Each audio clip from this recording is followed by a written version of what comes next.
My name is Scott Hutchinson. I'm one of the attorneys with Knightberry and Focus Title. Okay? So I work at the Warwick Post Office down the street a bit. Down the street to the north. Okay. Today, what we're going to talk about, let me ask you this. How many of you have ever had divorce in court? We're either trying to buy or sell property, right? Or they're in the middle of a divorce or they're divorced. Who needs to sign the deeds, or how do these things work out? Okay? What we're going to talk about today is who owns, I mean, basically the title is who owns, who signs, who knows, right? Okay. And the reason we ask that question is because you never, the answer to that is most of the time, it depends. Okay. So we talk about title first. Okay. What is it and why do you care? It basically means how is property owned, okay? And you don't necessarily have to be just an individual to own property. LLCs can own properties. Trusts can own properties. A personal representative of an estate, if you're dealing with somebody who's deceased, that personal representative of the estate owns the property. So there are different ways to own property, but that's technically what title means. How is the property owned? Okay, there, because whoever owns the property, the way I usually explain this is I say, title ownership technically trumps everything. Whoever's a title owner to the property, that technically trumps everything, except for certain exceptions. Again, that's why I say it depends. Okay, and the reason why title ownership trumps everything is because whoever owns the property, they're the folks that have the right to do what with it. Right? They can also do what with it? Borrow against it, right? They can mortgage the property. It's all right there, right? Yeah. So they're the ones who can borrow them against the property. They're the ones that own the property and sell it. Okay. But again, when we're talking about title ownership, the one who has the control of that, death and divorce tend to have an impact, as well as what's known as the homestead property. Right?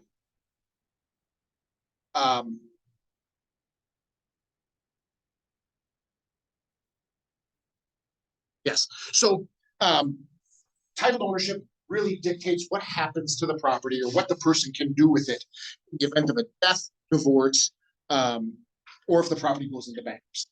So that's what we're really talking about here.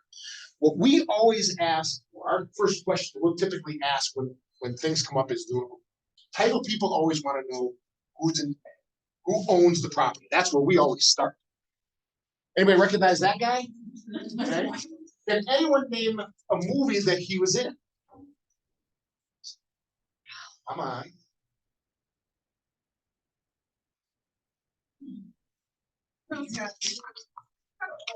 But he is, yeah. But he was in the he was in the first Lethal Weapon. He was the bad guy in the Lethal Weapon movie, right? Right? He was also in a movie called what was the one? It was a surfboard movie. Point Break. I think Patrick Swayze was in there too. Okay, that's what he was apparently also, and I don't know why I'm getting into this because Gary Busey is Gary Busey. Apparently also looking at him right now, or in that picture, he was actually nominated for an Oscar in his portrayal as Buddy Holly, the Buddy Holly story. He didn't win, but he was nominated for an Oscar for Best Actors in that.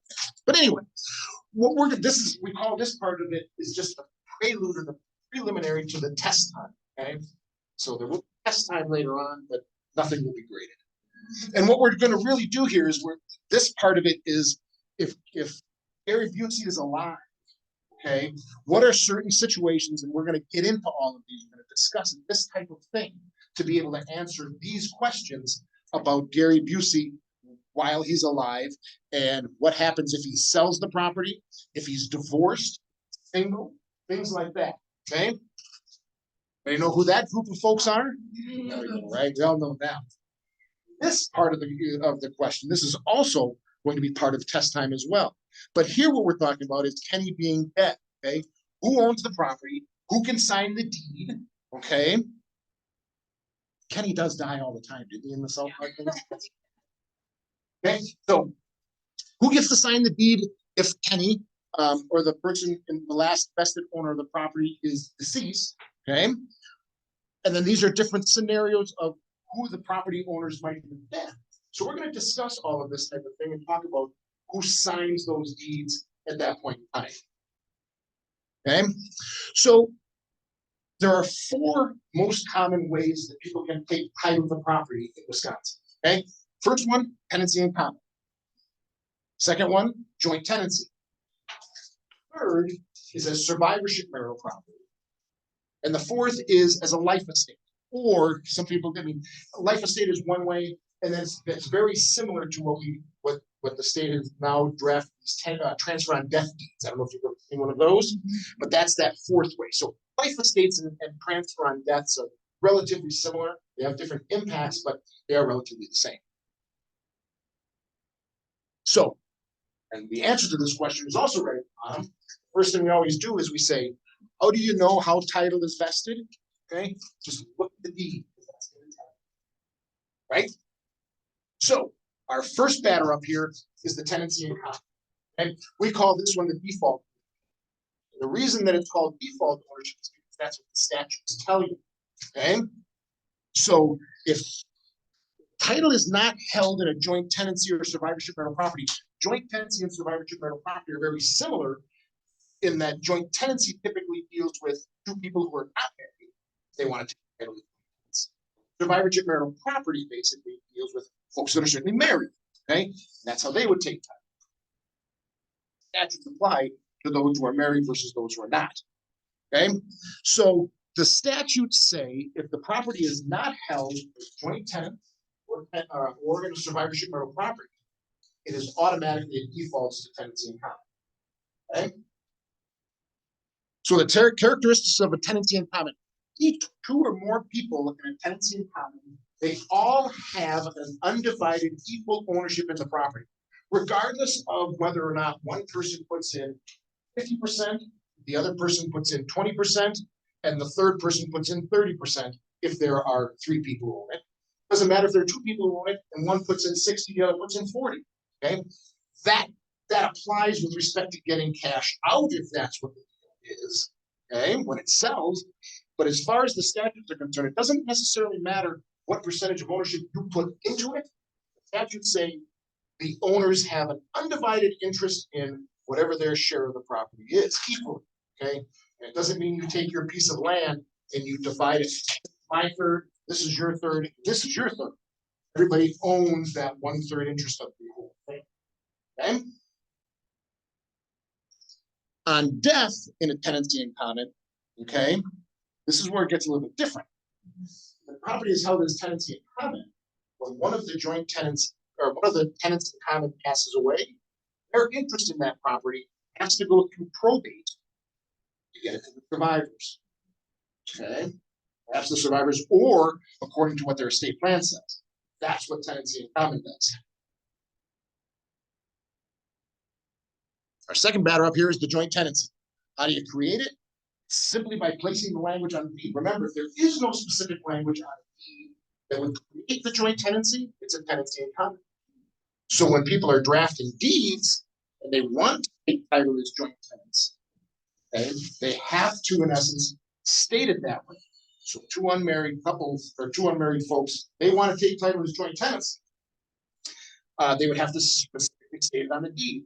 And the board up there shows ways you can do that as joint tenants, jointly. Okay, with rights of survivorship, something that expressly notes that the intent of these two people that own the property want to take it as joint tenants. Okay, it doesn't have to be just two; it could be 4 or 5, however many there are. Okay, and let me just mention: if anyone has any questions at all while we're going through this, feel free to just blurt out the question. There's a small enough room here that. And I'm watching the chat. Okay, very good. Well, I have a question. Certainly, go ahead. So, what you're talking about in terms of the language on the deed. Mm-hmm. So say it's like two sisters. They would then want to be in common or joint tenants. And do they tell the title company that, and then it's just like worded the way it needs to be worded, or what? That's a great question, because obviously, as you all know, as agents, we as the title company follow what the offer to purchase says. And the offer to purchase either doesn't have enough characters and or the fact that you aren't supposed to be designating that to folks. Okay, because technically that's practicing law. Okay, so you can't be writing joint tenants or tenants in common on the offer of purchase. And so certainly if you have buyers that know they want to, they're not married, for example, and they want to be joint tenants, I would always have them contact the title company. For example, we'll have a form for them to fill out, saying, yeah, just check the box, sign it, and that's how we will draft your deed. And that's as easy as that. They don't have to then go pay an attorney on the side. That's correct. We would have it that way, as long as we know up front. But that's the way they want to have it drafted. So on that same note, we're talking about they're going in together unmarried. Basically everything's 50-50, but if it comes time to sell, do you think that as a real estate agent, because I've run into this multiple times now, where these people have bought properties and they're not married and they're separating, do you think that we should offer for them to talk to an attorney to get something in writing if they're buying? That's what I've been doing with all my unmarried couples right now, because I have a nightmare of a client that I'm dealing with that they're selling and they had nothing in writing from their previous agent. So what would we just do? Like talk to this attorney and they can draft something up of equal parts of when it comes time to sell? Yeah, exactly. Or, and again, now here's another way they could do it. When they purchase the property, at the time that they bought the property, if they put on the deed, for example, Jim Smith, a 60%. Okay. Julie Jones, and we can do a that 40%. So you don't have to be for an attorney because we missed it right. How would I do that? Would I just call it title? Same type of thing. We've got the form that would say they want to take title as tenants in common, and that's how they want to take title. But then they also designate the percentage of interest. So I'll just add, when we are the dispersing agent, which means we're working for the lender, that means we're the title company that handles the recording. We do have a form that we present to buyers at the table that gives them all of those options.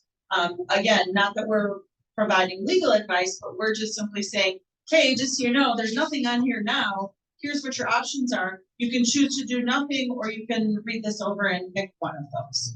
So we do try to question the buyers at the table if there's not something already in it. I do feel like that can be awkward if you don't have that conversation. Can be. Right. I mean, I just felt it. There's no question about it. Here's a perfect example. You can get a younger couple who are buying their first home, and let's say that one of the two's parents provided a big portion of the downstroke. Okay? If all of a sudden they decide they can't stand each other anymore, things get split.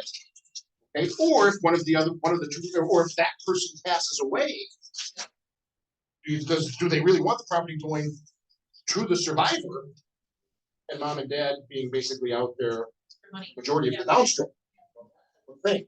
I guess just to kind of follow up on your point, it may not even be a bad idea for those folks to still touch base with an attorney. The reason I say that is because we don't want to necessarily be drafting their language on the deed, so that their attorney may have a specific way that they want that 60-40 split to be shown. We can certainly do it. We've got the form that we have them confirm. But if they want to get specific language from an attorney as to how they want that to read, that would be a suggestion also. Know that it's going to be an unequal split, and they're maybe anticipating that. Are you guys able to do that with attorneys by you? No, we No can't. way. That's right. Okay, I just wanted to ask. Yeah, So unfortunately. we can usually direct you to someone else. Okay. Yep. But Lynn, you're only presenting that form if you are working on the lender. Correct. So if it's a cash purchase, that form doesn't get presented unless. Usually not, but we do kind of still question. Okay. We do try. So if you're only on the seller's side. That's right. That's why I gotta use focus for everything. And definitely, like if the buyer should be having those conversations. That's when they're not married. Like I never thought of it just until like the last year, because I've had so many not married people on properties. I'm dealing with a lot of crazy people that are selling that aren't married. Wish they just talk to their client Right. about it. And that's the thing. A lot of times we'll get phone calls afterwards saying, yeah, things just didn't work out. We're no longer together. Can you draft the quitclaim deed? Because she's going to quitclaim her interest to me. Oh, okay. Well, our answer is technically no. Sorry, we can't, because I can't represent either one of you. Is she paying you some dough to get her interest in the property, No, really? Yeah. Okay, you both came in with the same amount of downstroke? Yeah, she just really, she wants you just to get out. You know what I mean? Exactly. I wasn't gonna go there, but I guess that's the thought process. But that's the idea. So that's one of the reasons why he can't draft those deeds. That person who basically is signing away an ownership interest in property should probably sit down and talk with somebody to say, here are the issues. You've put some money into this thing, and the property may have gone up in value. So you may have some equity in here that you are technically entitled to. So that's why we can't draft it, because we can't represent either one of them. And that really kind of opens up a bigger thing for drafting deeds as a whole. Like we can kind of help you a little bit or direct you to an attorney, but like you know, somebody that, hey, I bought this house a couple of years ago and now we want to put it into a life estate or something like that. We don't get involved in any of that, but we're happy to point them in a direction of an attorney that. Add on to what Katie was saying, so I recently witnessed this with one of my clients, and they actually went through court battle over a house for 2 years because of how this was needed. Yeah. And they weren't very buyers. And they split. I'm dealing with sellers that's been a year right now, and they still can't come to terms. And when they can't come to terms, this is a whole nother discussion and we'll have to get into this another time, but when you have sellers that are selling and they can't agree upon the dollar amount, guess who holds it? The title company or one of the attorneys, and I had one, You got my ring. I was gonna say, I've had money on one of them for the whole 8 years that I've been here, so I don't know what to say, like. And that's the thing, the last thing. It's really sad. Right, because we can't represent, even though I am an attorney, I can't represent one of the two of them. The last thing I would want to have happen is, oh, well, the guy from the title company drafted it. He said it was fine. Yeah. You know, so that's where the bubble is. Did you have a question? Yeah, in general, can you basically put a stipulation on title that, okay, whatever you want to make up, after 3 years, it's one thing, 10 years, one thing. I would do that in a separate written agreement. It's just the parties. Yeah. Yes, exactly. Yes, just have a side agreement, just have a joint tenancy agreement or a tenants in common agreement between the two of them. Whether or not they want to go see an attorney about that is up to them, but I mean, it's however, put something in writing if that's what they want to do. You can't remove somebody off the deed without their city, right? Correct. Unless you Yes, get- yes, I mean, unless the person's deceased, they can't sign it, there are some workarounds there, but you're right. If people are not getting along, they're gonna convey their interest, that person's gotta be the one signing the interest. But if there's a power of attorney or something like that, but even then, it's who's the power of attorney, to talk to this person, that. Okay? Now, we talked about how to create a joint tenancy, basically with just the language on the deed. What they're talking about in that next little bullet point, it says husband and wife. Okay, so if you're before 1986, January 1, 1986 is when the Wisconsin Federal Property Act came into play. So Chapter 766 of the statutes now, basically as of January 1st of 1986, deals with everything husband and wife. Okay, so if you're before 1986, a couple takes prior to 1986, statutes say that if you take title prior to 1986 and you are in fact married, okay, you were joint tenants for 1986. So yeah, if persons named in a deed are husband and wife, but again, this only applies. So I'm saying before 1986, you take title to the property and you are married at that time. So it's or before January 1st, 1986, or the property is acquired after January 1st of 1986. The marital property law would apply if Chapter 766 does not apply. One of the examples there where Chapter 766 would not apply would be a couple from out of state.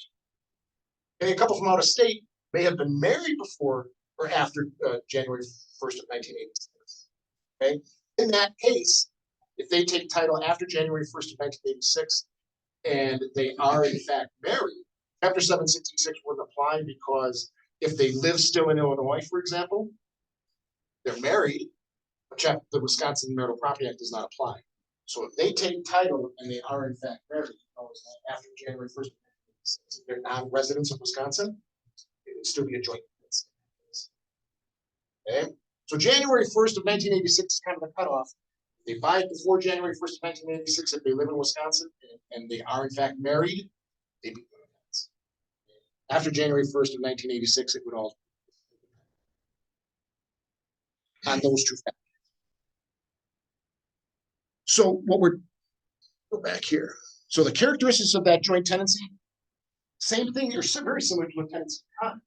Joint tenancy is both joint tenants own an equal, undivided interest in the property, just like a tenancy in common, regardless of the downstroke portion. Okay, unless it's designated that way. And what happens?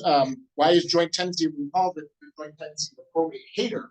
Okay, because if people take title to property as joint tenants, okay, if you're a joint tenant owner of a piece of real estate, that piece of real estate is what we call a non-probate asset. Okay, with a tenancy in common, if owners are tenants in common, if one of the parties passes away, that person's interest in the property doesn't automatically go to the survivor. That party's interest in the property goes according to either their will, their estate plan. If they have no will or estate plan, it would go according to what the state statutes say. Spouse first, if you have no spouse, it goes to your kids second. If you have no kids, it goes to your parents third. That's where that issue comes into play when you got two people who aren't married necessarily, they decide to break up. One of the parents have given a bunch of the dough. Well, technically, look, I should be a tenant in common because my daughter passed away. I should be the tenant in common with this person. Now we work out how we're going to sell the properties from the proceeds. Okay? That's why they have it. It's just to protect the state of the in common. Okay, so that's a tenancy in common. Their interest passes according to their estate plan. With a joint tenancy, okay, if one of the joint tenants passes away, that decedent's interest in the property automatically passes to the surviving joint tenant outside of probate. So we call it a probate hater because you don't have to go to probate to get the property into the decedent, into the survivor's name. That's without the will. Without having a will. Doesn't have to have a will, right? It's a non-probate asset. And that's what probate's all about. Probate says if regardless of if you have a will, even if you have a will, you still have to go to probate. The question is it a probate asset? If it goes to probate, then the will controls how that's split in the probate. Or if you don't have a will, then the statutes. So now, technically speaking, if somebody passes away and they're a joint tenant, their interest in that property automatically goes away. It's extinguished automatically. They're deceased, right? The question becomes, how do you technically clear the public record, okay, of that decedent's interest? And that's what the example here on this form is. This is the termination of decedent's interest form. It's the HD 110. Okay? This is what we then record, and in theory, the surviving joint tenant would sign that form.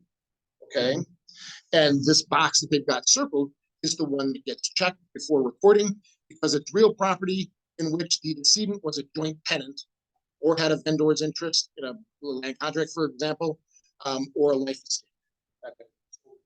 Terminating that person's interest in the property of public record. What does it primarily do? It takes that person's name off the tax roll. So their name no longer shows up on the tax roll. But again, it becomes a non-probate asset if it's a joint tenancy.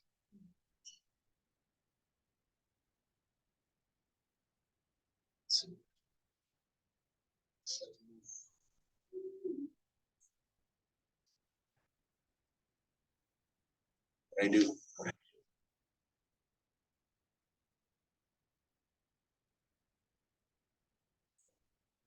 Yeah, no, it's just this. Probably manually change it if I need to. Stop. Let's do this one.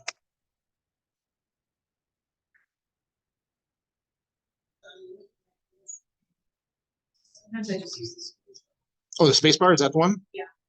space bar.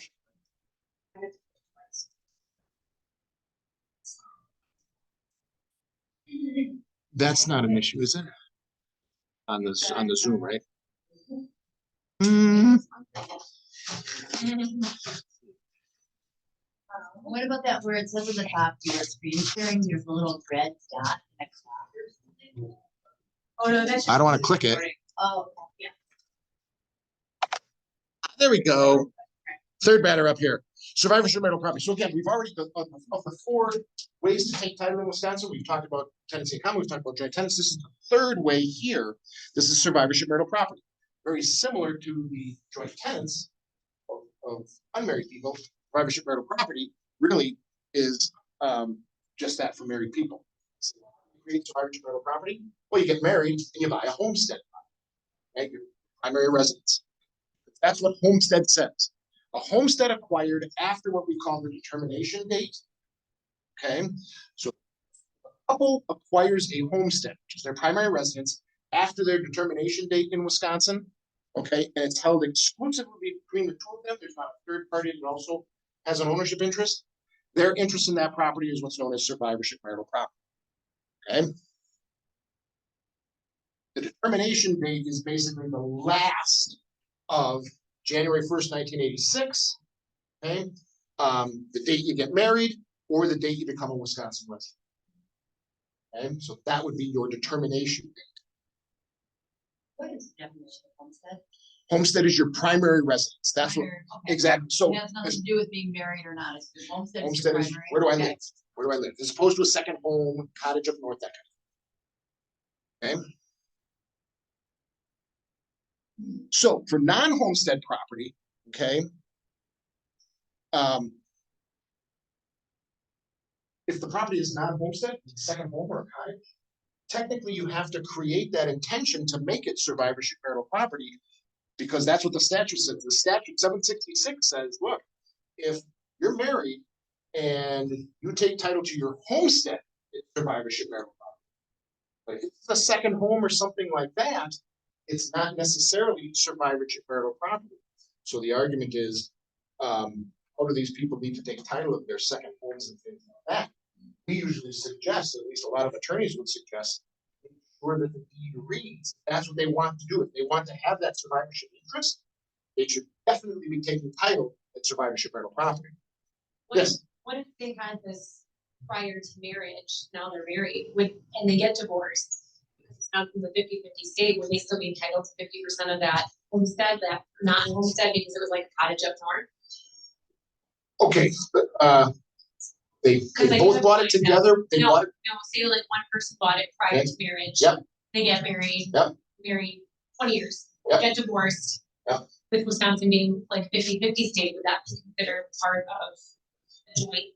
That would, well, it would, Especially once they get married, the asset becomes a marital asset. Okay. Okay, and so it would become an asset as part of the property division, So whether or that's- not it's, and again, the presumption is 50-50, but again, the ultimate objective is to equalize the marital estate. Right. Okay, but whether or not one party could be awarded the property, and we'll get into that in a bit, but one party would be awarded the property, and there might have to be an equalization payment of some cash to the other spouse, okay, in that case.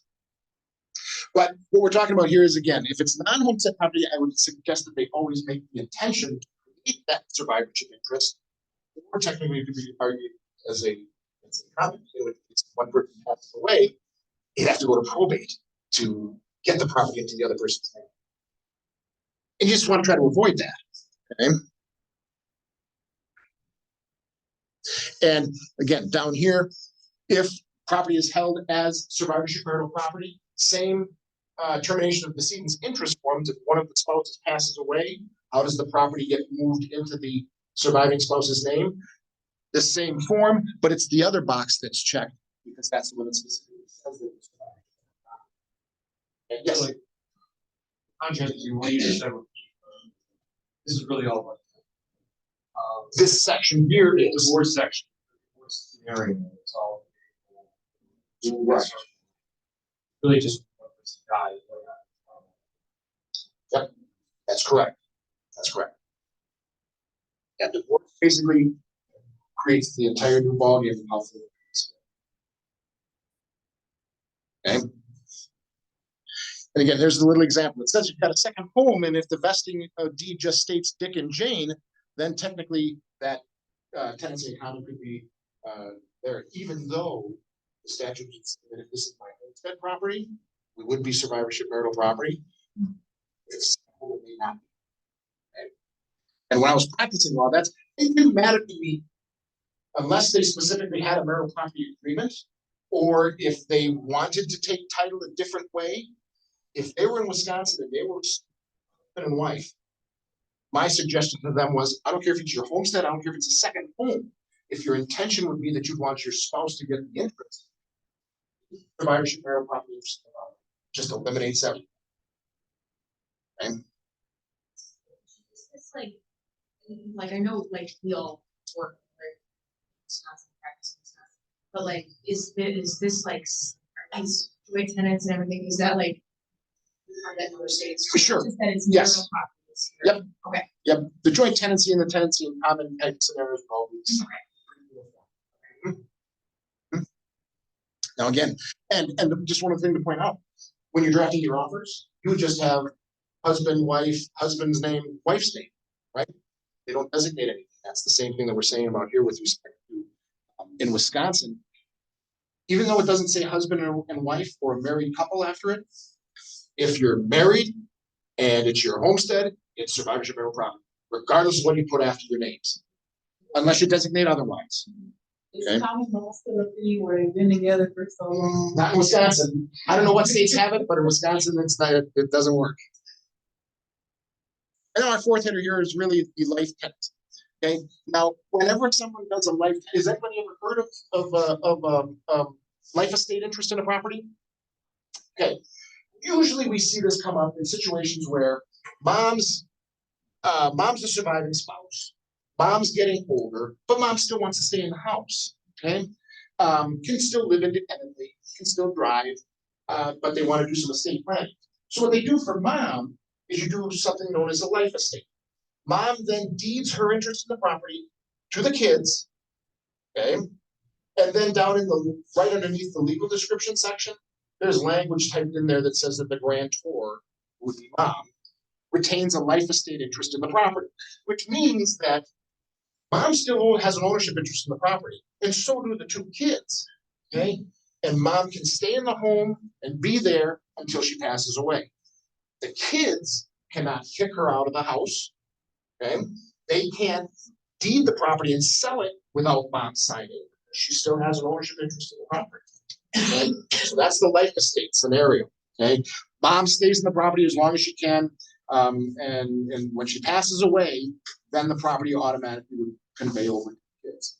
How's that any different than trust? There are tax differences in it with a trust, and then there are just different players, and some of it could even be economic. Okay, it's extremely expensive to create a trust. I shouldn't say extremely expensive, but it can be. Okay, definitely expensive, and sometimes people set up trusts because they have much bigger estates. Okay, some people use this simply as, look, this is my only asset that I would have in my estate, and I really still want to stay in the home. Okay, and in theory, if mom conveys the property to the trust, and she has other people as her trustees, she no longer owns the property. The trust owns the property. The people that hold that property are the trustees. Okay. Then once mom dies on this, do they have to change the deed again then? No, what ends up happening is if mom passes away in a life tenancy, and we'll get to that, but it's the same sort of transfer on death type form. You do a transfer on the HT 110 form, then basically put the property, remove mom's name from the public records, okay, and then the kids, when it comes time to sell the property, they'd be shown as the best.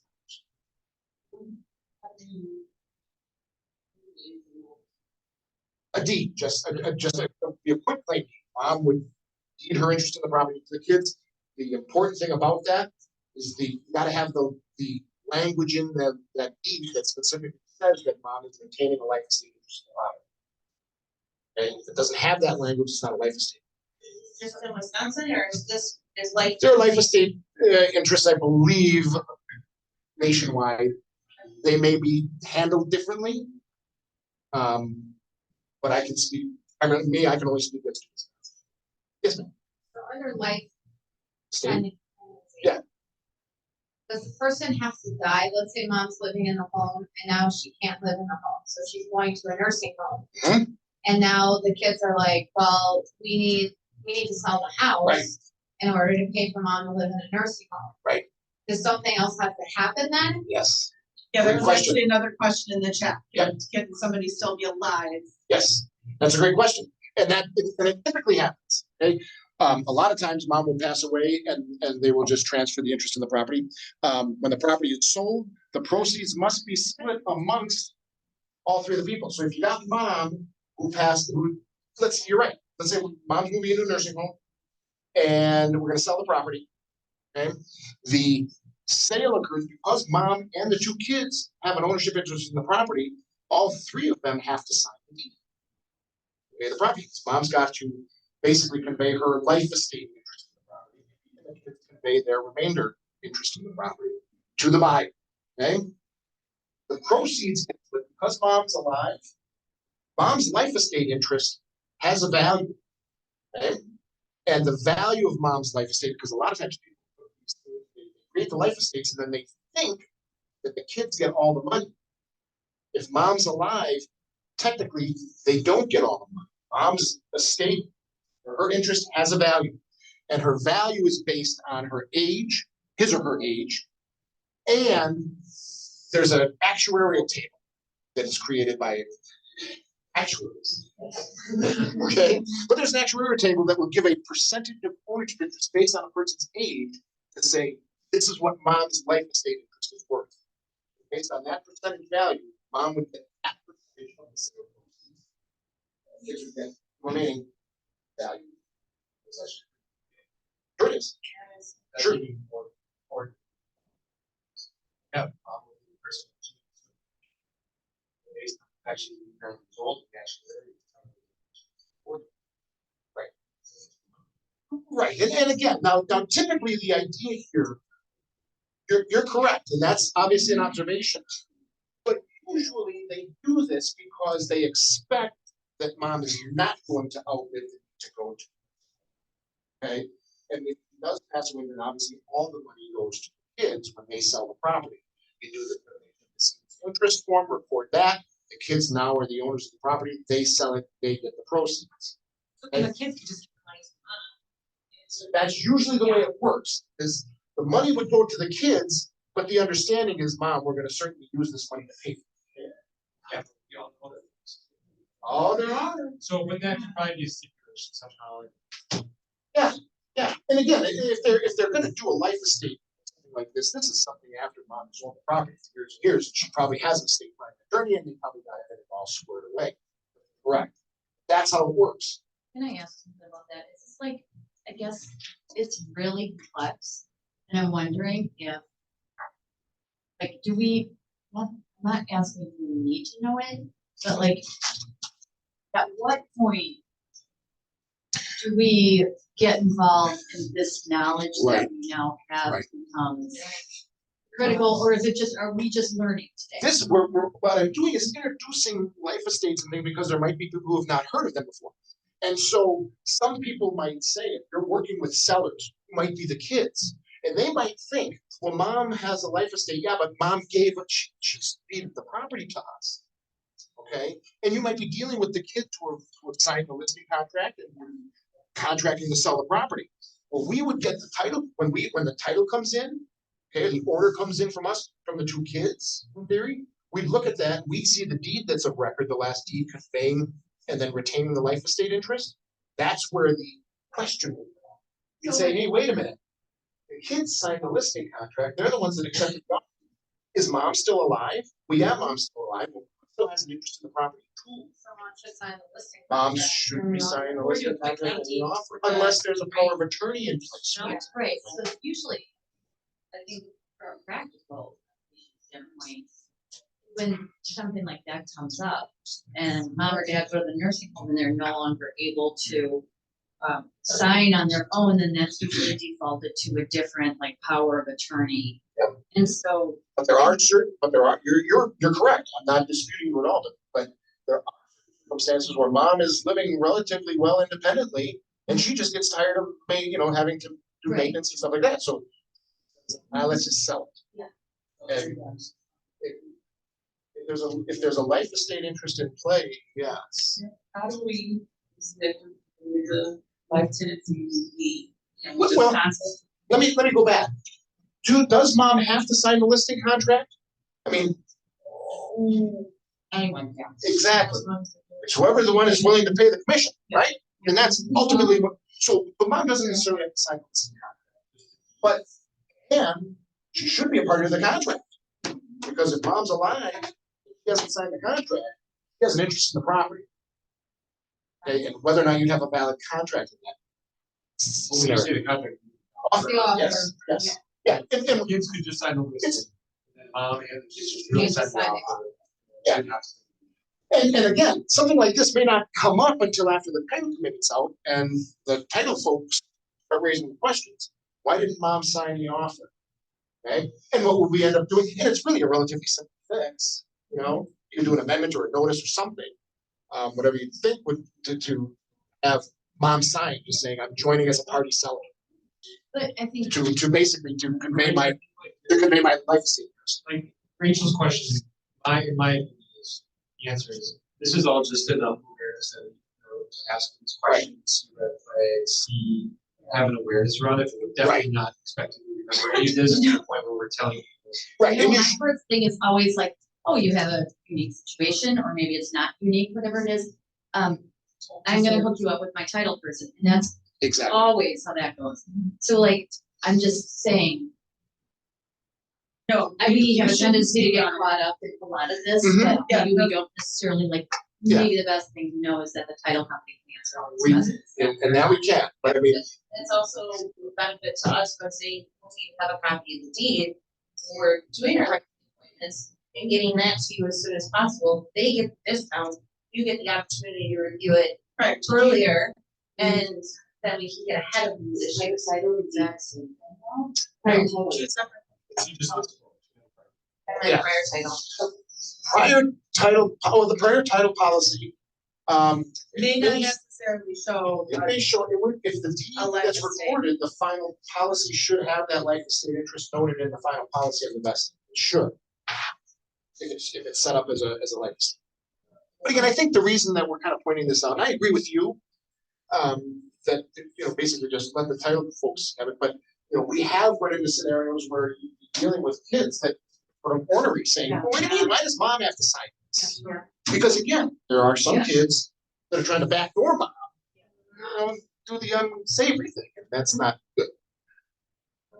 Get life tenancy or move it into life tenancy just by trying to see guys, or is that? No, that's another attorney thing, that's an estate planning tool, that's an estate planning tool, because a life estate interest type thing that means the property becomes a non-probate asset as well. So just simply doing the termination of the deed is what puts the property in its names when mom passes. Right? And again, we just talked about the factors that if mom is still alive, she has got an interest. Now, whether or not mom can say, I don't want any of the proceeds, perhaps for Medicaid purposes or something like that,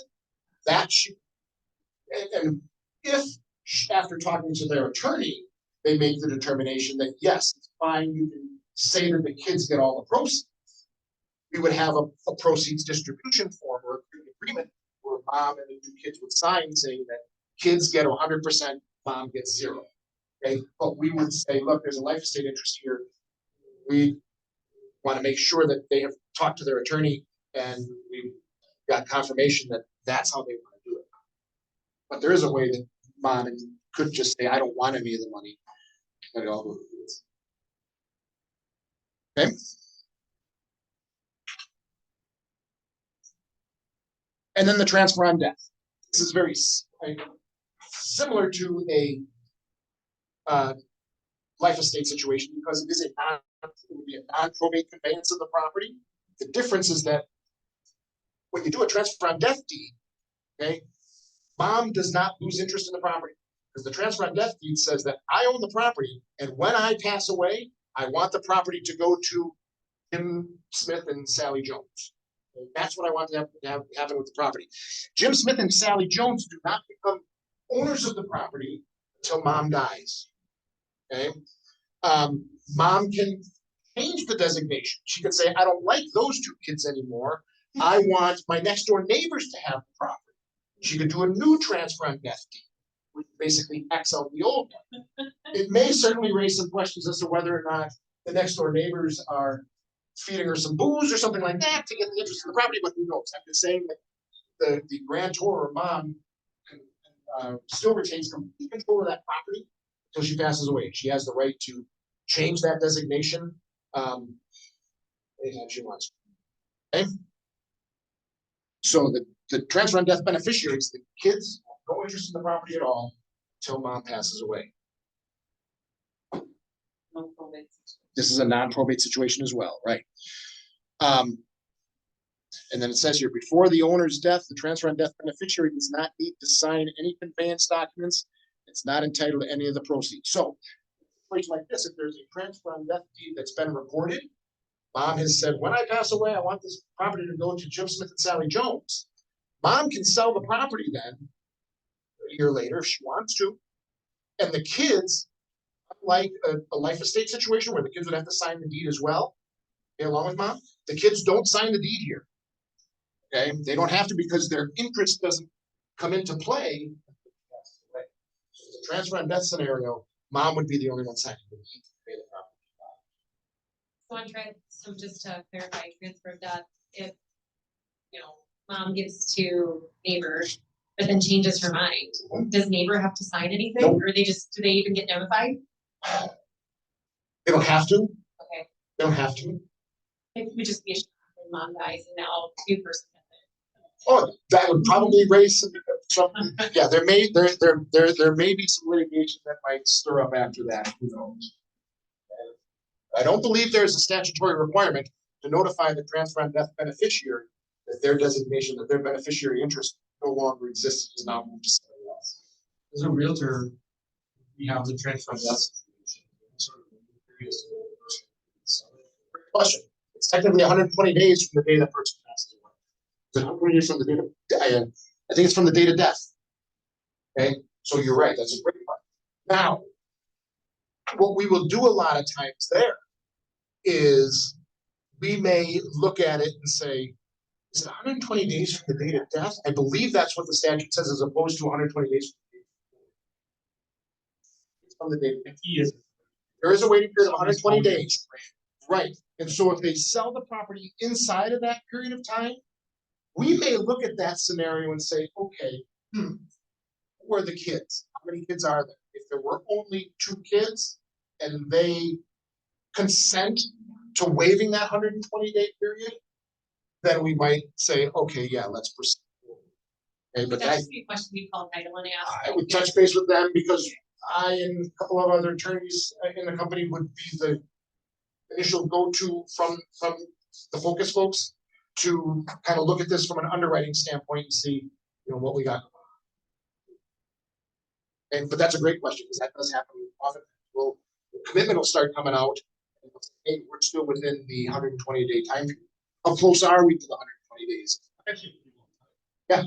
Yeah, I would think 30. Yeah. And the reason for that, the purpose for that is because if a designation is made, or if it's only going to 2 kids on the transfer on death, and there's a third or fourth kid as well, they have 120 days then to try to raise an issue with the court to say, these 2 that got the property unduly influenced mom to have her sign it. So it's a number of spots, but there's still 120 days, or it just would automatically transfer to the next spot. If the property was held by Jim Smith and Sally Smith, Yeah. as husband and wife, Yeah. survivor marital property, Right. there is no 120-day, it automatically transfers over. Okay. It's only in the situation of transfer on death. Okay. Transfer on death designation. Okay.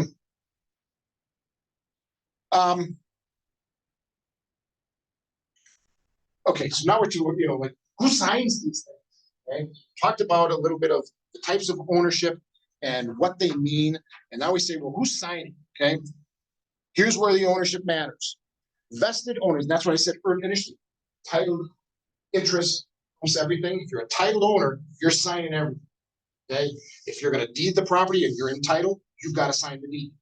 Okay, if you're a deeded owner to the property and you're going to refinance the property, you've got to sign the new mortgage for the bank loan. Okay, so first thing to remember is that title ownership trumps everything. Now, there are certain exemptions to that, or there's the but also, okay, but wait, there's more. If the owner is married and the property is homestead, then both spouses must sign the deed of the mortgage. Okay, we asked two questions. One, are you married? Two, is this your home? Is this your primary residence? Okay, or the home of your spouse. What we're talking about there would be a situation where a person buys a property before they get married. Okay, their deed then would carry them over and show them as the only owner of the property. Okay, then the person gets married after they bought the property. Now they're going to sell it. Okay, we do our title search. It's going to come out and it's going to show Jim Smith as the owner. Okay, but if Jim Smith's married and this is his homestead property, Mary Smith also has to sign that deed to convey what's called her homestead interest in the property. She has no marital interest in the property. It may be a marital asset for property division if the divorce happens, but for purposes of selling the property, what she has, even though she's not a title owner, she does have a homestead interest in the property. She's married to him, and it's one of their homesteads. Okay. Even though Jim was the only title owner to the property, and that's what I said, title ownership trumps everything, right? Jim Smith does have to sign, but because he's married to Mary, it's one of their homesteads, Mary's also got to sign the deed saying it's okay to sell the property. For simplicity's sake, we do just him can sign everything so the only marriage has to sign. Flip side of that, I had a client who bought a house before she was married, got married, the roommate, who was renting the property full time. She had to sign, because it wasn't a homestead. She bought the property in her own name and then got married, but it was never the homestead, it was always a property. She's the only, yeah, because it's non-homestead. Okay, so the only time this comes into play is if it's your homestead property. Okay, it's not homestead, that rule doesn't apply. If the title ownership is only in Jim Smith's name, he's the only one that has to sign anything. Probably the one that we have the most common is that a property was purchased, it was a primary residence. It was my primary residence, I've always lived there. We now got married, my wife has never lived there, but I'm still considering it my primary residence. We would still have the wife sign. And how I always explain that to people is you don't want to call it a rental. It wasn't a rental. So it's worth foregoing the tax ramification to just never sign the deed.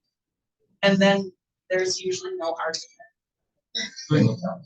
No, She's just signing that she knows he's selling, someone's selling the property, he, she, whatever. it was one of their homesteads, just not the others. And it's, yeah, Because it's one of their homestead. right. One of them lives there, they both have to sign it. In theory, the other idea there is, look, if she failed to sign her homestead interest away, the deed could be void. I want that. So. And that's what right down there in the last bullet. If yes to both, then the owner's spouse must sign.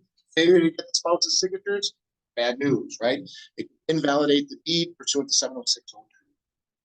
Okay.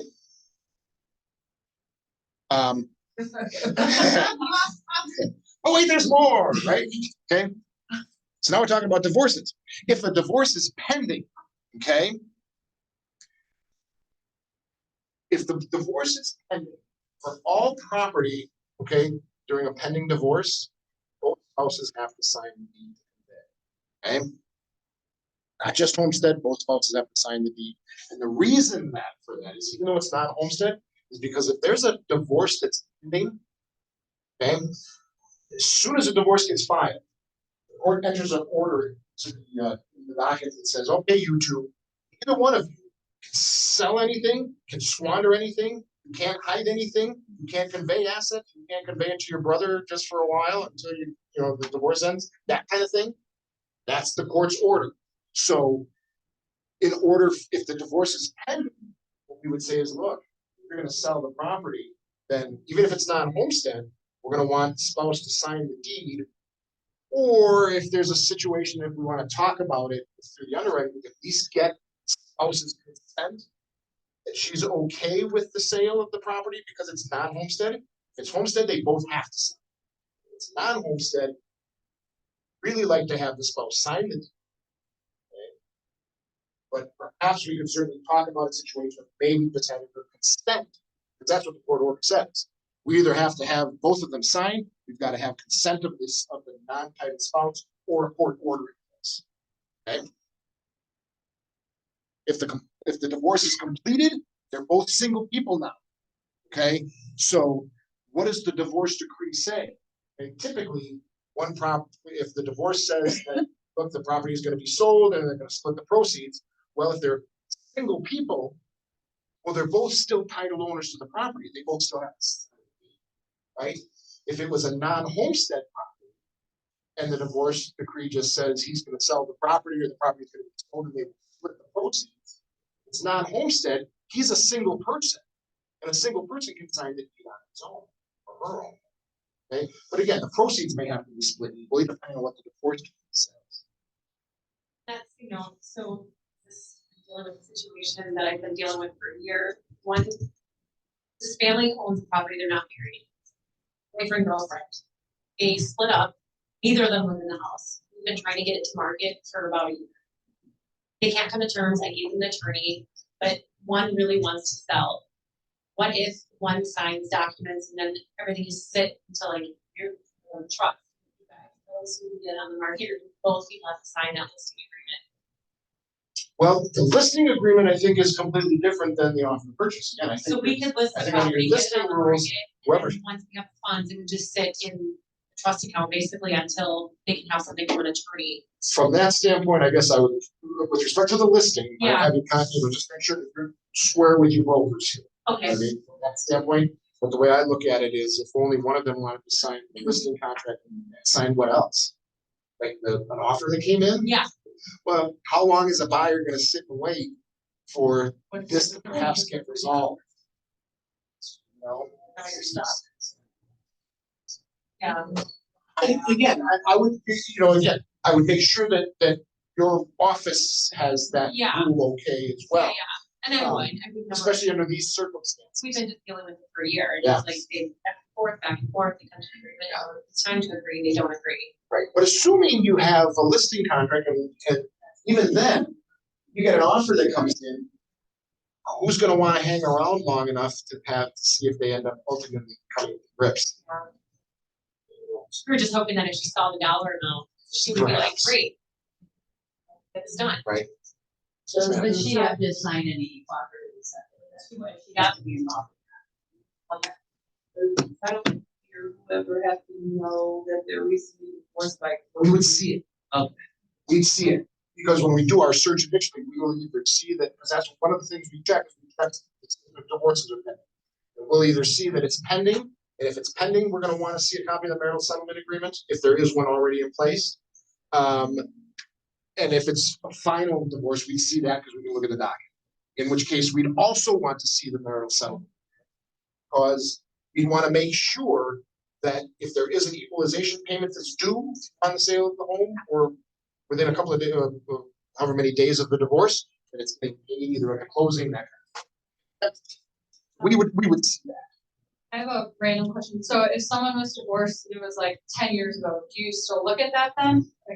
That's an interesting question as well. Typically, we will, but it depends on the circumstances. But you're right. I mean, the divorce has been 10 years ago. And again, really, well, if divorce is final, they're both single people, but if they're both title owners, they both have to sign the deed anyway, right? And if you do the closing statement and you're splitting the proceeds equally, if one of them is supposed to get more dough out of it, well, I would imagine he or she is going to raise that question, say, where's my extra dough? If it's been 10 years and he or she hasn't raised an issue about it, let's say he's supposed to pay her within 180 days of the divorce, it's months later after, or a year later that they're trying to sell the house, well, I would imagine she would have dragged him back in and said, where's my money? But that's the kind of thing that we look at. How long has it been? Do you have it? Can we take a peek at it just to make sure? And most of the time. So you might see more of that versus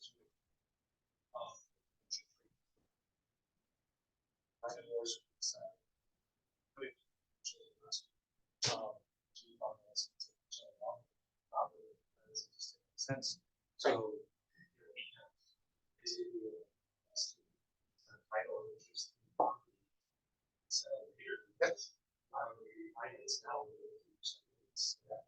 but as time goes on, like, I can be selling property. Exactly. Your MSA would still control. I mean, that's the thing. As long as the MSA has got everything, your divorce is fine. The marital settlement agreement has the terms as to how those properties are going to be handled. That's how it's going to be settled. And when those properties sell, you go back to your MSA.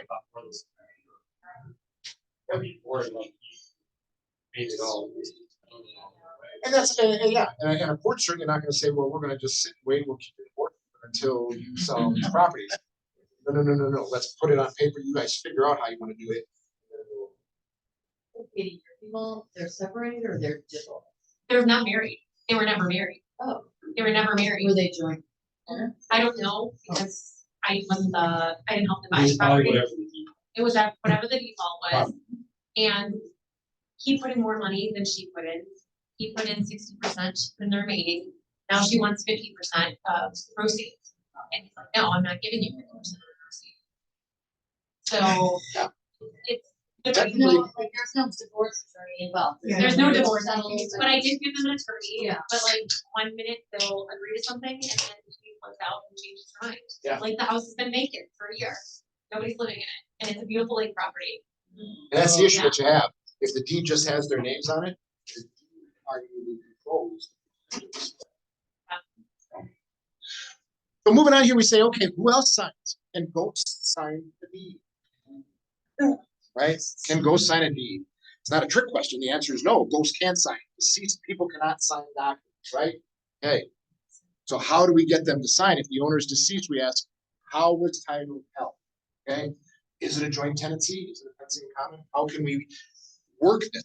Tenancy in common, you're probably looking at a probate scenario, right? Perhaps joint tenancy, how do we deal with it? Survivorship, marital property, or life estate, how do we deal with the signatures on those? Okay. Again, you look at the deed to find out how the property was titled. It's a tenancy in question and in common. Okay. What we look at here, I'm just going to kind of put a couple of little things here. If it's a tenancy in common, there's a possibility you could avoid the probate because if the gross value of the decedent's estate would be subject to administration, that would be subject to probate, is less than $50,000, any interested person can sign a transfer on affidavit, transfer by affidavit. There you go. Some jingling around there. They can sign a transfer by affidavit form. Okay. And in theory, what that person does, it could be one of the kids that would sign the transfer by affidavit. The transfer by affidavit says, look, mom's estate, her gross estate, but if it did go to probate, is less than 50 grand. And since it is less than $50,000, I'll take responsibility of handling this. The property is worth less than 50 grand. Okay. A purchase, it's not necessarily purchase price minus mortgage balance. It's value of the property. And it's the gross value of this. There's accounts and there's a cars and things like that that we put you over 50 grand. You can't use this transfer by affidavit. So somebody takes responsibility to sign on behalf of the decedent. That person takes responsibility of the asset. Then we would allow that person to basically act as the seller of the property. That person would get the proceeds. And then in theory, that person is a fiduciary to mom who would have to disperse those books according to what mom's will said if mom had a will, or according to what the statute says. That's addressed right again. It's very limited and it's very strict limitation. Okay. So if it's less than 50 grand gross, if it's less than 50 grand net, they could do a summary process with what they call, so rather than go to a full-blown probate, okay, they might be able to have an attorney get somebody appointed as a special administrator, which is a lot faster than a probate scenario. Okay, somebody gets appointed special administrator of the estate, and that person's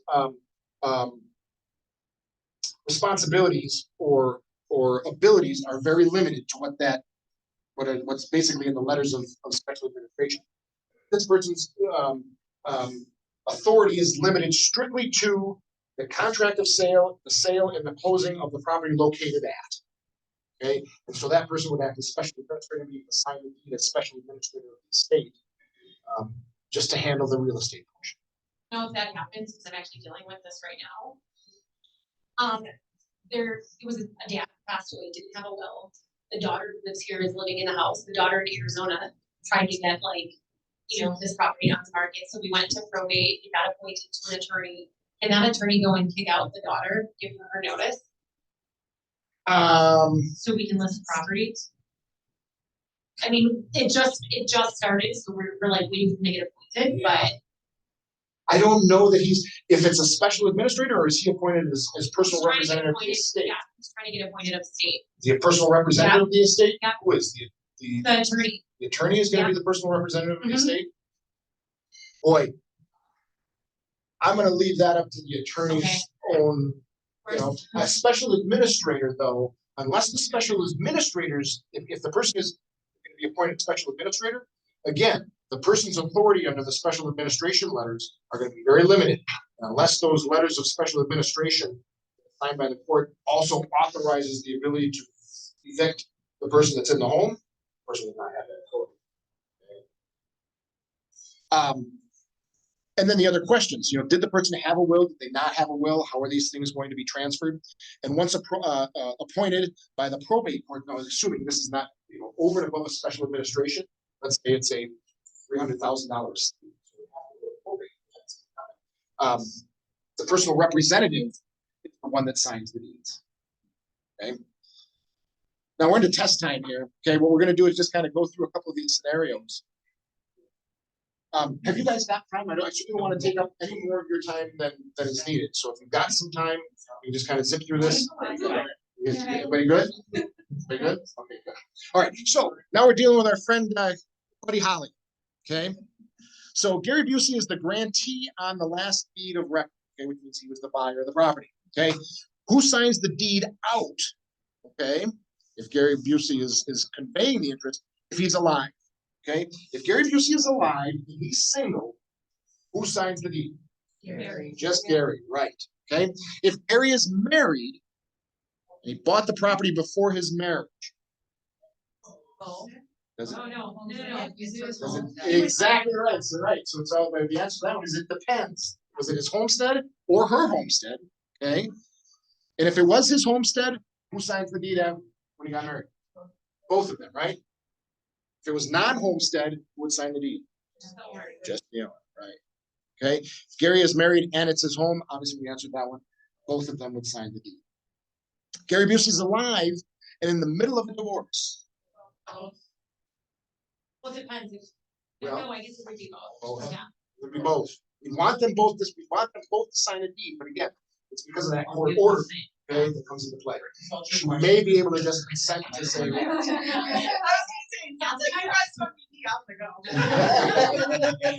say, ask me. Yourself. Call in, so let you know, right? And then the last one here is Gary Busey is alive and his divorce just ended, so now he's right. It depends on what? Depends on the MSA, and also let's assume they were both title owners. Although he just let's assume they were both title owners. It would also depend on who's entitled. Right? If they're both entitled, they both have to sign it as single persons, right? But it also depends on the MSA. Oh well. Okay. Now we're going to move over to Kenny, who unfortunately again is deceased. Okay, Kenny is deceased. Who owns the property and who can sign the deed if the buyer or if Kenny on the deed is, if it's Kenny and he's deceased, who would sign the deed for him? Let's assume it's in probate. If it's in probate, his personal representative of the estate, right? Yes. Okay. If it's Kenny and Stan, are the title owners?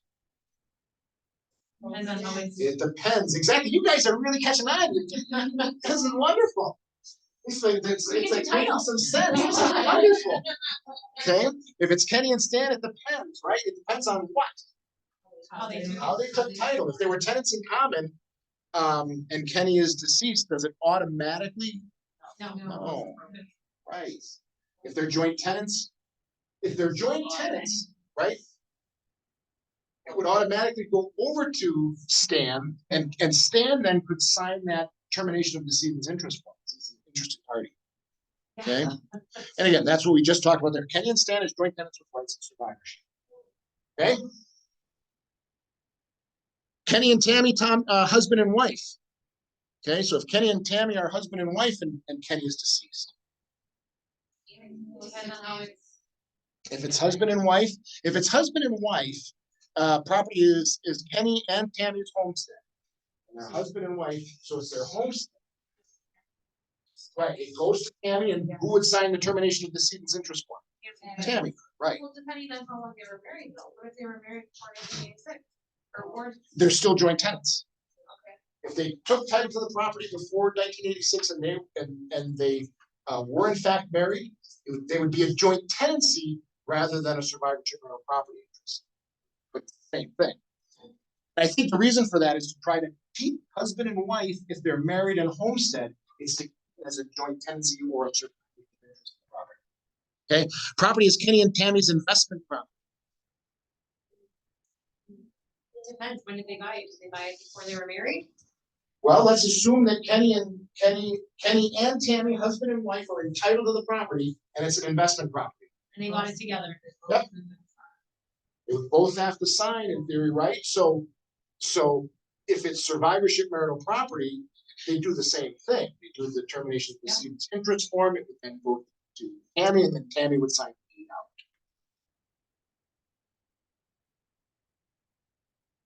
Kenny and Tammy Warner, husband and wife, is survivorship marital property, and Stan.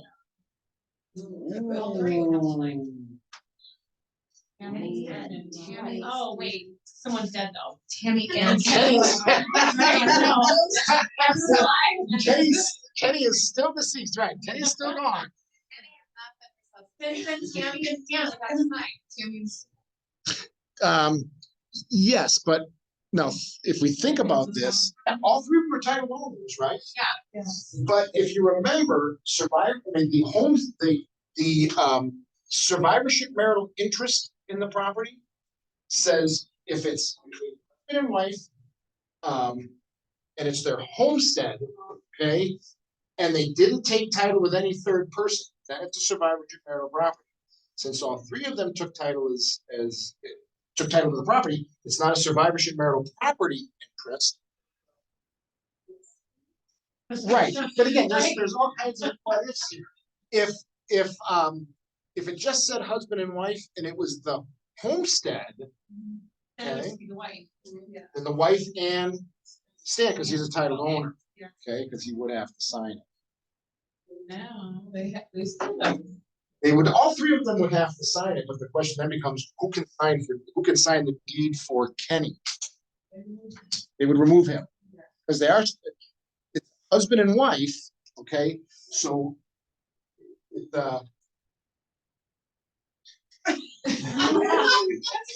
That should be a chant right there. Like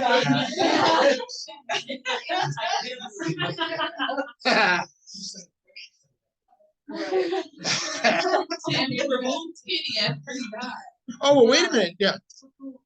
That's why I thought it was Tammy that was nice. Yeah. Kenny and Tammy Warner, husband and wife, is survivorship marital property. So Kenny and Tammy Warner, husband and wife, as survivorship marital property, they own the property as survivorship marital property. Oh, Okay. so that's how they. And Kenny. And Stan, I'm sorry. And Stan. Well, we know, does Stan have to sign the deed? Yeah. Right, does Stan have to sign the deed? Yeah. Right. Can Kenny sign the deed? No. But does his interest have to go to probate? Title. Yeah. Right. This is how they took We're title to the warming up. property right here. This is how he took title to the property right here. Can we do an HT 110 on this one?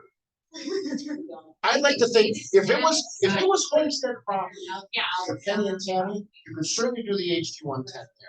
And now if they've got a will, That would trump that, that, But the will you only deal with a will if you're in probate, okay, okay? So that's why you try to do whatever you can to keep Prior, properties as non-probate assets. So that's when the will would come into play. You did have to go to probate. Okay, then that's how it is. then the will would talk about how Kenny's stuff gets in. So let's assume it was an investment property, not homestead. Yeah. Kenny's interest may have to go to probate. Okay, and then his will would control, and in theory, if he has a will that says that his wife gets all his stuff, they may be able to get a special administrator appointed to have Tammy sign a special administrator. There is it. That's a good one. The answer is that's fine. Yeah. Right, so now we're just gonna touch base on trust for a little bit. A trust defined, it's an instrument created by the settler or the grantor, okay, the person who owns the property. Okay, that transfers property to a trustee to be administered for the benefit of the beneficiaries, okay? Thank you. Oh, you're very welcome.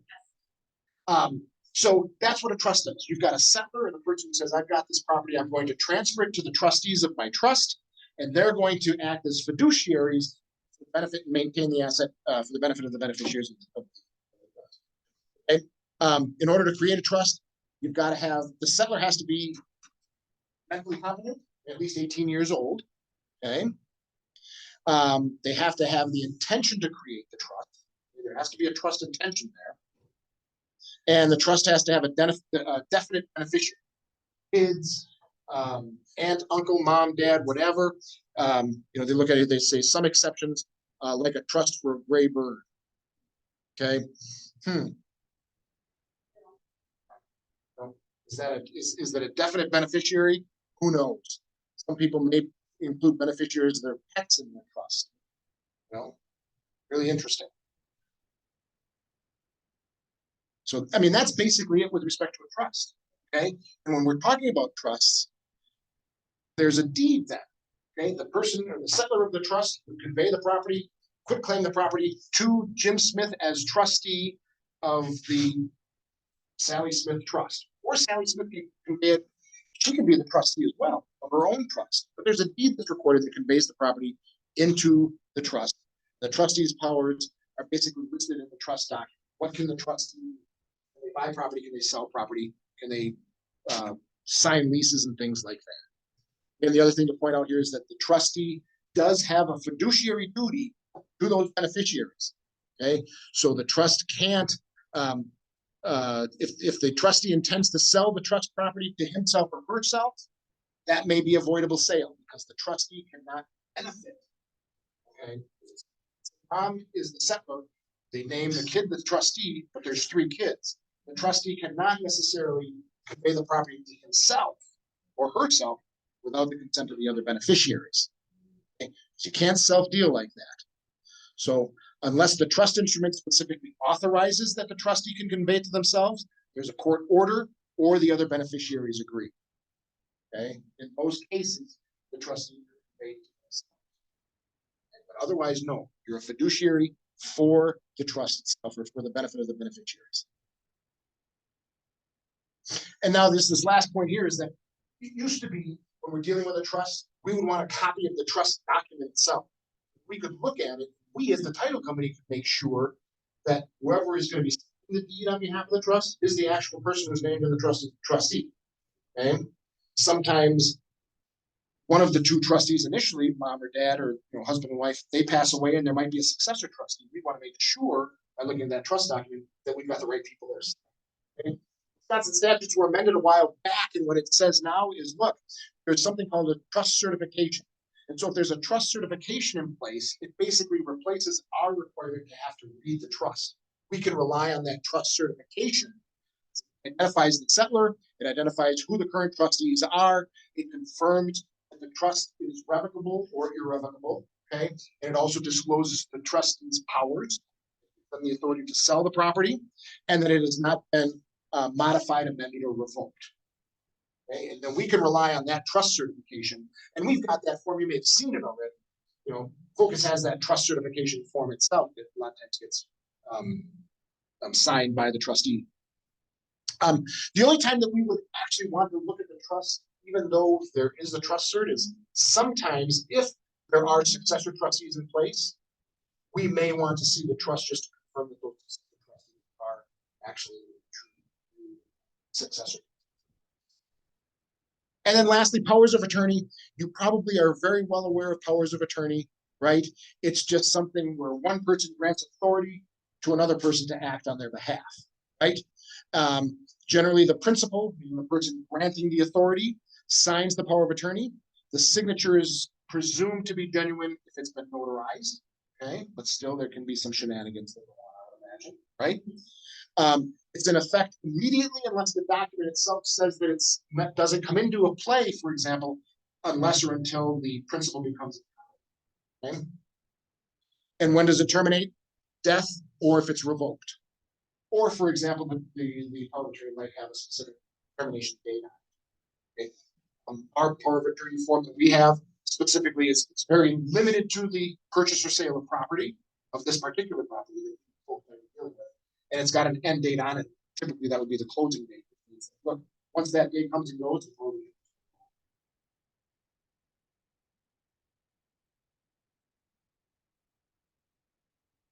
So again, the agent or the person who's acting as attorney in fact for the principal has the duty of loyalty under the statutes, and they have to act in accordance with the principal's reasonable expectations, okay, or in the principal's best interest. They can't self-deal either unless the power of attorney says that the person can convey the property to themselves. They technically can't do that either. So again, same sort of, you'd like to think, well, I think an agent under power of attorney is a fiduciary as well as those requirements, okay? The agent acts for the trustee. Yeah, but if the trustee so delegates, sometimes they'll say, we'll have situations where there's a trust in place, but somebody's going to show up as a power of attorney with a power of attorney form. You want to scratch your head and say, well, wait a minute, why are you doing that? You've got trustees and even successor trustees in the trust. Why are we dealing with a power of attorney form? And there might be reasons for it and things like that. Generally speaking, we say if a property is held by the trust, we want the trustees to sign the deeds and things, unless the trust document itself specifically says that the trustees can appoint agents or power of attorney. And we've allowed that. Again, it's more or less just an underwriting button. Lastly, bankruptcy. I don't want, this is a 4-hour seminar in and of itself. I'm not going to get into that. Primarily, what the most important thing to know about bankruptcies are that if a buyer or a seller is in bankruptcy, the bankruptcy trustee has to be involved in this thing, and the bankruptcy trustee has to authorize the sale or the purchase of the property. Those are the primary things to know. So if you ever find out that there's a bankruptcy in place or going on, just make sure that everybody understands that there might be a little bit of a holdup. It never really holds things up very long. You just got to we'd have to be in touch with the bankruptcy trustee, make sure that there's authorization to sell or buy the property. If they're out of bankruptcy. Shouldn't hold anything up. No, the only time that things doesn't necessarily get held up, but if there are judgments and things that show up on the title commitment, and all of a sudden the seller said, well, I paid those, but they're still showing up because they haven't been satisfied. Okay, those are situations where we would want to, there's a judicial satisfaction of judgment form that has to get completed, sent over to the circuit court. Circuit court judge then signs that, basically. Not a hold up at all with a closing, but what we would need then is to be able to see the discharge in bankruptcy and the bankruptcy schedules in that case. Number one, show that those particular creditors that are showing up on our title commitment are actually the same creditors that have been discharged in bankruptcy. Then we can do that. Yeah. Okay. So that does it. Okay. Anybody have any questions on anything? I know there's a ton of information. I certainly appreciate everybody's very, very valuable. Hopefully you learned something. I certainly want to applaud you folks for knowing all the answers to the questions. It was wonderful. Thank you. If you have any questions, they'll certainly either shoot it over to Lynn. If she needs to shoot it over to us, she can certainly do that. But most of the time she doesn't have to. Yeah, right. So in